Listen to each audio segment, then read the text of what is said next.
One Story, 26, Deutéronome de 1 à 9, centré sur le premier sermon de Moïse. Nous entrons maintenant dans le Deutéronome.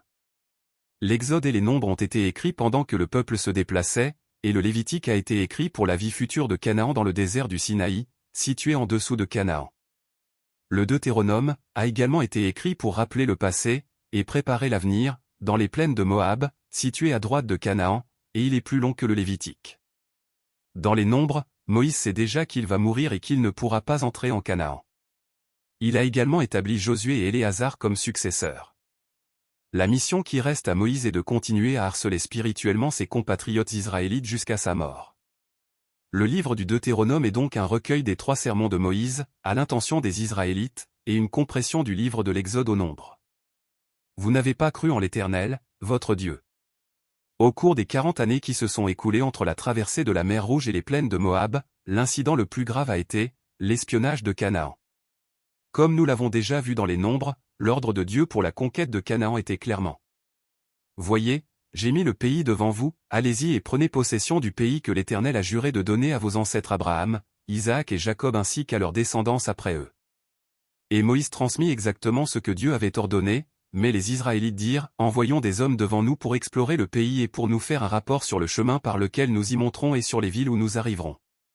De l'Égypte et de la mer Rouge, tout comme ils étaient venus avec la puissance de Dieu et non avec leur propre force ou puissance, ils devaient aller à Canaan avec la même foi en Dieu, mais la conclusion que les Israélites ont faite en regardant, en calculant et en pensant, c'est qu'ils ne pouvaient pas monter. Moïse dit: L'Éternel, votre Dieu qui marche devant vous, combattra lui-même pour vous, conformément à tout ce qu'il a fait pour vous sous vos yeux en Égypte, puis dans le désert. Tu as vu que l'Éternel, ton Dieu, t'a porté comme un homme porte son fils, pendant tout le parcours que vous avez effectué jusqu'à votre arrivée ici. Malgré cela, vous n'avez pas eu confiance en l'Éternel, votre Dieu qui marchait devant vous sur la route pour vous chercher un lieu de campement, la nuit dans un feu afin de vous montrer le chemin où vous deviez marcher, et le jour dans une nuée. Josué et Caleb l'ont aussi proclamé, mais cela n'a pas servi à grand-chose. Ils ne croient pas en Dieu et n'entendent que des histoires de peuples forts, de villes dont les murailles atteignent le ciel et de descendants d'Anak. Finalement, les Israélites ont été punis et n'ont pas pu entrer en Canaan, et ont dû pénétrer dans le désert, tandis que Moïse n'a pas non plus pu entrer en Canaan, et que seuls Josué et Caleb ont pris les enfants qui ne pouvaient pas discerner le bien du mal, et ont traversé le désert pour entrer en Canaan. Lorsque les Israélites entendirent le châtiment de Dieu, ils dirent: Vous m'avez répondu, nous avons péché contre l'Éternel. Nous monterons et nous combattrons, comme l'Éternel, notre Dieu, nous l'a ordonné. Vous avez mis chacun vos armes à la ceinture et vous avez formé le projet téméraire de monter sur la montagne. L'Éternel m'a dit, dis-leur, ne montez pas et ne combattez pas, car je ne suis pas au milieu de vous. Ne vous faites pas battre par vos ennemis. Je vous ai parlé, mais vous n'avez pas écouté. Vous vous êtes révoltés contre l'ordre de l'Éternel et, dans votre insolence, vous êtes montés sur la montagne. Alors les Amoréens qui y habitent sont sortis à votre rencontre et vous ont poursuivi comme le font les abeilles. Ils vous ont battu en Séhir et vous ont poursuivi jusqu'à Horma. Après leur défaite, ils revinrent et pleurèrent devant Dieu, mais Dieu ne leur prêta pas attention et ne les écouta pas. Il est mauvais de changer le commandement clair de Dieu, de l'interpréter et de l'adapter à notre volonté, puis de le demander à Dieu. Nous devons donc connaître les paroles de Dieu. Une fois de plus, il y aura un problème avec les chefs.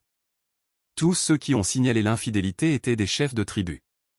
Aussi, avant que Moïse ne rappelle cet incident d'espionnage, il dit: choisissez des hommes sages, intelligents et respectés comme chefs de tribu. La Bible dit que la crainte de Dieu est le commencement de la sagesse et le commencement de la connaissance, et Josué, avant la conquête de Canaan, était rempli de l'esprit de sagesse. Le Seigneur lui-même combattra pour vous. Canaan est une terre où le peuple doit vivre en ne regardant que Dieu, en ne s'appuyant que sur lui et en suivant sa volonté. Dieu n'essaie pas de créer un empire à travers les Israélites, mais le royaume de Dieu. Ainsi, la terre que Dieu a donnée est celle pour laquelle il se bat, et la terre que Dieu ne donne pas ne doit jamais être convoitée. Sersando, l'héritage des descendants d'Ésaü, le pays des Moabites, le pays des descendants de Lot, et le pays des Ammonites sont des terres qui n'ont pas été données aux Israélites. En revanche, le pays de Sion, roi de Hesbon, et le pays d'Ogé, roi de Basan sont des terres que Dieu a données aux Israélites. Nous devons nous en souvenir. La guerre dans ce monde appartient à Dieu. Par conséquent, la victoire ou la perte de la guerre n'est pas un problème de ce que nous pouvons ou ne pouvons pas faire ou de ce que nous voulons ou ne voulons pas faire. Les seules questions sont, quel est l'ordre de Dieu? Quelle est la volonté de Dieu, et Dieu est-il là ou non? Les normes et le centre de leur choix et de leurs décisions doivent être Dieu. Dieu a donné le pays à l'est du Jourdain à la tribu de Ruben, à la tribu de Gad et aux demi-tribus de Manassé. Dans les guerres que Dieu a autorisées et leur a dit d'aller et de faire, il a dit, n'ayez pas peur d'eux, car l'Éternel, votre Dieu, combattra lui-même pour vous. Vous ne manquerez de rien. Moïse dit. En effet, l'Éternel, ton Dieu, t'a béni dans tout le travail de tes mains, il était attentif à ton parcours dans ce grand désert. Voilà 40 ans que l'Éternel, ton Dieu, est avec toi, tu n'as manqué de rien. L'expression « ils n'ont manqué de rien » ne signifiait pas qu'ils restaient, mais qu'ils ne manquaient de rien pour passer. En effet, le désert est l'endroit où ils doivent passer pour arriver à leur destination, Canaan. Ce n'était pas une résidence, mais un passage. Cependant, les Israélites manquaient de beaucoup de choses. C'est parce que leur désir devait être satisfait, que ce soit en Égypte, dans le désert ou en Canaan. C'est pourquoi Dieu a pris 38 ans pour tuer et détruire ceux qui manquaient de beaucoup de choses. Ne parlez plus de cette affaire. Lorsque Moïse supplie et dit « Laisse-moi traverser, je t'en prie, laisse-moi voir ce bon pays de l'autre côté du Jourdain, ces belles montagnes et le Liban. » Dieu le rejette et dit « En voilà assez. Ne me parle plus de cette affaire. » Il y a plusieurs raisons pour lesquelles Moïse n'a pas pu entrer dans le pays de Canaan avec son corps vivant. La première raison est l'incident au cours duquel Dieu lui a ordonné de commander au rocher pour obtenir de l'eau, mais il a frappé le rocher 2 fois, ne révélant pas la sainteté de Dieu, et le problème plus fondamental est l'incident de l'espionnage de Canaan. Moïse n'a pas pu entrer en Canaan dans la chair, mais il est clair qu'il est entré dans le royaume de Dieu avec Élie lorsqu'il est apparu sur les hautes montagnes et qu'il était avec Jésus. Et la raison ultime pour laquelle Moïse n'a pas pu pénétrer dans le pays de Canaan était de montrer qu'il représente la loi, et de montrer qu'il ne peut pas entrer dans le royaume de Dieu avec la loi. Écoutez et suivez les règles et les lois de l'enseignement, et vous vivrez. La volonté de Dieu proclamée par Moïse était la suivante. Maintenant, Israël, écoute les prescriptions et les règles que je vous enseigne. Mettez-les en pratique afin de vivre et afin d'entrer en possession du pays que vous donne l'Éternel, le Dieu de vos ancêtres. Il n'y a pas de Dieu qui prenne soin de son peuple comme lui, et il n'y a pas de pays où les ordonnances et les lois sont justes comme les lois que Dieu a données. C'est pourquoi le peuple de Dieu doit s'abstenir et veiller à ne pas oublier ce qu'il a vu, le garder dans son cœur et l'enseigner à ses fils et petits-enfants. C'est pourquoi les 10 commandements et les diverses ordonnances et lois ont été donnés pour leur permettre de continuer à vivre en tant que son peuple. À cette époque, les Israélites confessent. Alors, dis-nous tout ce que le Seigneur notre Dieu te dira, nous l'écouterons et nous lui obéirons. Nous écouterons et nous obéirons.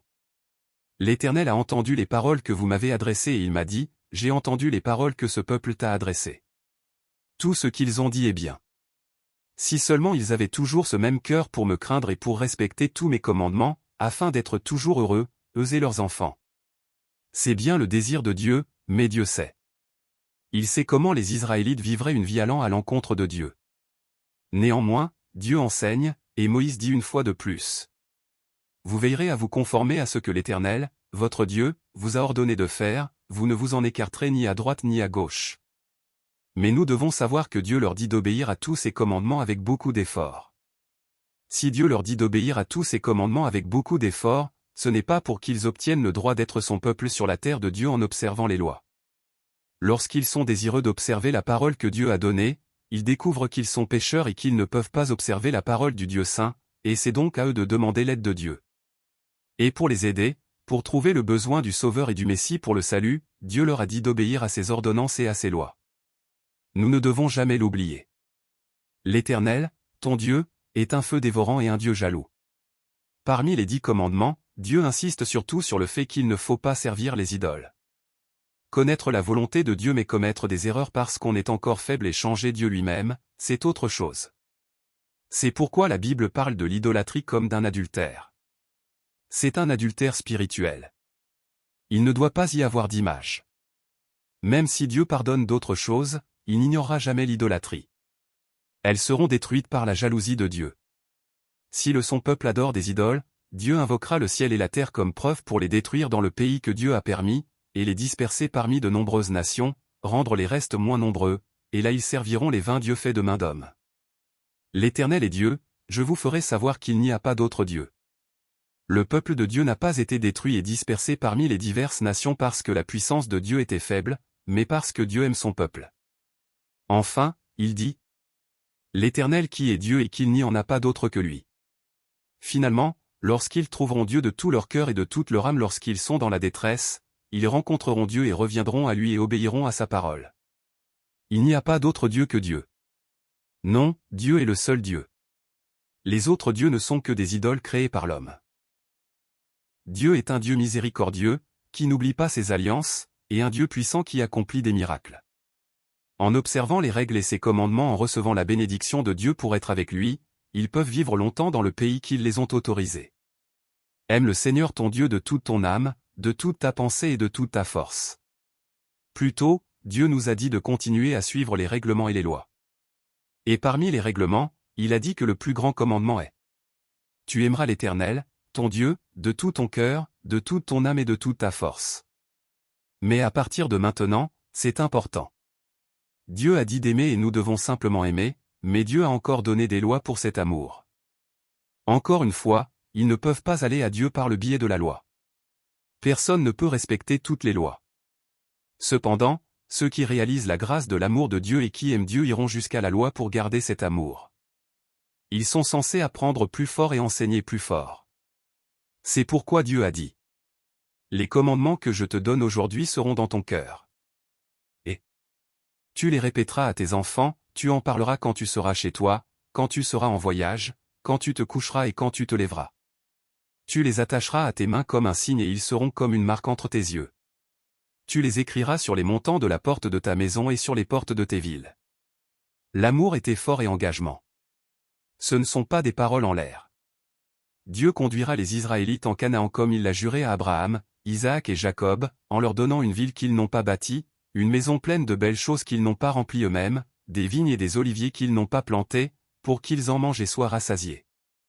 Et Dieu dit: lorsque tu mangeras à satiété, fais bien attention de ne pas oublier l'Éternel, qui t'a fait sortir d'Égypte, de la maison d'esclavage. C'est l'Éternel, ton Dieu, que tu craindras, c'est lui que tu serviras et c'est par son nom que tu prêteras serment. Vous ne suivrez pas d'autres dieux, pris parmi les dieux des peuples qui sont autour de vous. Car l'Éternel, ton Dieu, est un Dieu jaloux au milieu de toi. La colère de l'Éternel, ton Dieu, s'enflammerait contre toi. Aussi, pour protéger son amour, il leur est demandé de garder les commandements, les actes et les règles que Dieu a encore ordonnés. Et lorsque le Fils demande: que signifient les instructions, les prescriptions et les règles que l'Éternel, notre Dieu, vous a données?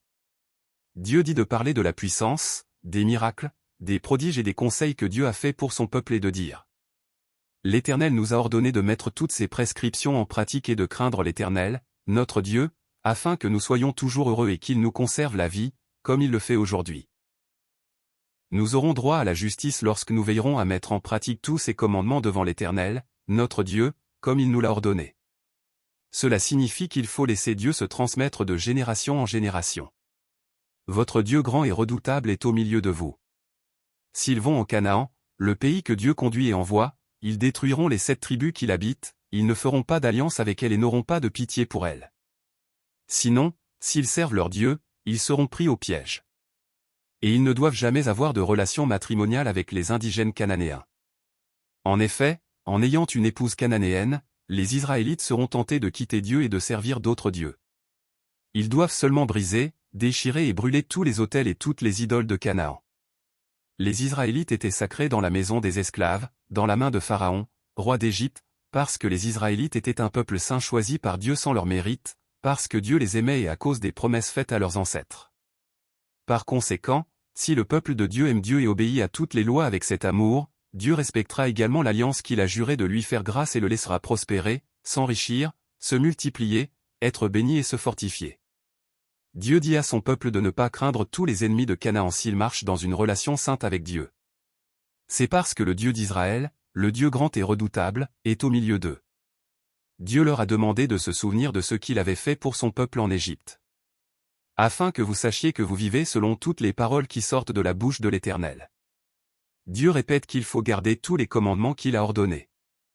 Si Dieu a fait marcher son peuple dans le désert, c'est pour l'abaisser et l'éprouver, afin de voir quel est son cœur et s'il observe les commandements de Dieu. Dieu les a abaissés et leur a donné la faim, en les nourrissant de la manne, dont eux et leurs ancêtres ne connaissaient pas l'existence, pour leur faire comprendre que le peuple de Dieu vit de la parole de Dieu, et non du monde. La vie dans le désert n'a jamais été abondante ni abordée. Dieu les protégeait, mais Dieu les punissait et les faisait craindre en les obligeant à observer ses commandements et à marcher dans sa voie. Souviens-toi du Seigneur ton Dieu. Dans le désert, Dieu a enseigné et formé son peuple. Il est clair que pour le peuple de Dieu, le désert doit être meilleur que l'Égypte, parce que son statut a changé, passant des esclaves du roi Pharaon à serviteurs de Dieu. Cependant, pour les Israélites qui attendaient de la nourriture et des biens matériels, l'Égypte était meilleure que le désert. De la même manière, Canaan devrait être un endroit formidable pour le peuple de Dieu qui est passé par le processus de formation. Il est meilleur non pas à cause des choses du monde, mais parce que c'est le pays où le peuple de Dieu sera pris en charge par sa présence. Cependant, lorsque les Israélites prospèrent dans le bon pays, que leur bétail, leurs moutons, leur argent et leur or augmentent et que leurs biens s'enrichissent, leur cœur s'enorgueillit et désobéit aux commandements, lois et décrets de Dieu et l'oublie. Ils diront dans leur cœur que c'est par ma puissance et par la force de ma main que j'ai acquis ces richesses. Le peuple de Dieu doit donc se souvenir de ses actions. S'il oublie Dieu et sert et adore d'autres dieux, le Dieu jaloux le détruira sûrement comme les nations qu'il a détruites son peuple. Ce n'est pas par votre justice que vous êtes un peuple à la nuque raide. Moïse dit que Dieu sortira dans le pays des nations puissantes, des grandes villes, avec des murailles qui atteignent le ciel, et contre le peuple d'Anak, difficile à affronter, comme un feu dévorant devant le peuple de Dieu et le détruira, le faisant tomber à genoux et le chassant. Mais après les avoir chassés, Moïse avertit les Israélites de ne pas dire dans leur cœur que Dieu les a amenés sur cette terre et les a laissés s'en emparer à cause de leur justice. Ce n'est pas à cause de leur justice ni de l'honnêteté de leur cœur, mais les Cananéens ont été chassés par Dieu à cause de leur méchanceté. Et parce que Dieu l'avait déjà juré à Abraham, Isaac et Jacob. Les Israélites étaient un peuple orgueilleux à la nuque raide. Ils doivent donc se souvenir du mode de vie qu'ils ont adopté depuis le jour de leur sortie d'Égypte jusqu'à aujourd'hui. Moïse raconte les événements en les reprenant un par un, autour de l'incident du veau idole. Ils ont toujours été contre Dieu. À ce moment-là, Moïse prie. Souviens-toi de tes serviteurs Abraham, Isaac et Jacob. Ne regarde pas à la dureté de ce peuple, à sa méchanceté et à son péché.